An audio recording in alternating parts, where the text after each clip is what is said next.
Guys, buat kalian yang mau nyoba ngasih makan alami buat kucing, aku sih kasihnya yang murah. Jadi buat kalian yang ngeluh nggak punya uang atau kurang dananya, ya nggak apa-apa. Yang penting kasih alami, kan ada yang murah. Nah ini kasih kepala ayam. Nah ini tukang langganan aku ngasih ceker. Ceker tuh juga bagus karena ada kolagennya. Jadi bulu kucing aku tuh tebel-tebel, nggak rontok gitu. Nah ini ya guys, cuma direbus gini doang. Setelah dibersihin, darah-darahnya dibersihin, kalian kasih air segini selevel si ayamnya aja. Nah tunggu sampai dia mendidih. Ntar kalau udah dingin, kasih sama kaldu-kaldunya. Nanti simpan di kulkas, kasih aja tuh yang kaldunya kan membeku kayak jelly kayak gitu. Dan ini banyak yang nggak mau, banyak yang suka nakut-nakutin. Kenapa? Siapa yang nakut-nakutin? Sekarang kalian pikir dulu, pihak siapa sih yang nggak mau kalian kasih makan alami supaya kucingnya sehat? Ya pihak sana tuh nggak mau kalau kalian jadi pinter, jadi lebih ngerti soal pengobatan. Nggak mau, karena kan bisa mengurangi. Contoh aku terakhir aku ke dokter itu tahun 2017 ya, bulan November, waktu Cimoy meninggal kena malpraktek dokter. Itu terakhir itu trauma. Sampai sekarang alhamdulillah nggak pernah ada kasus apapun.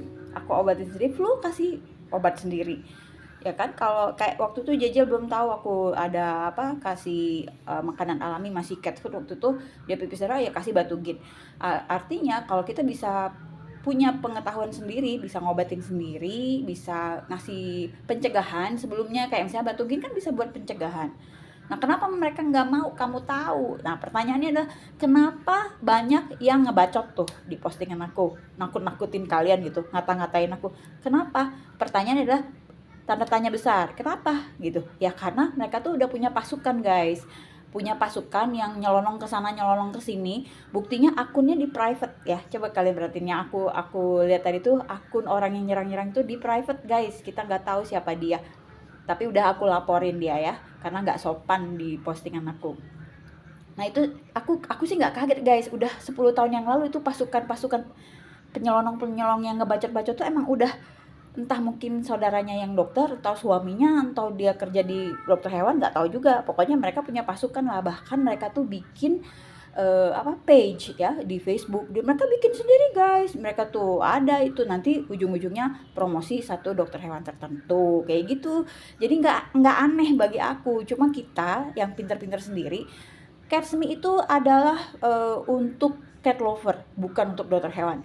Jadi concern aku adalah bagaimana kita cat lover ini bisa menyelamatkan kucing-kucing kita gitu loh. Tanpa harus keluar duit sampai juta-jutaan dan berakhir dengan tangis darah gitu kan ya. Jadi selama masih bisa ngobatin sendiri, ya pinter-pinter kita lah gitu loh. Nah buktinya kucingku hidup-hidup aja. Kalau misalnya mereka bacot-bacot, oh ya biarin aja, kan aku nggak maksa. Kalau kamu mau pakai cara aku silahkan, kalau kamu nggak mau pakai juga jangan menghina aku, kan gitu aja. Saling menghormati harusnya. Kalau yang punya etika, yang itu tuh nggak punya etika orang-orangnya. Mungkin lah kalau orang gila iya mau ngebunuh anak kesayangan, apalagi dari lahir dipelihara dari nenek-neneknya ya, nggak mungkin.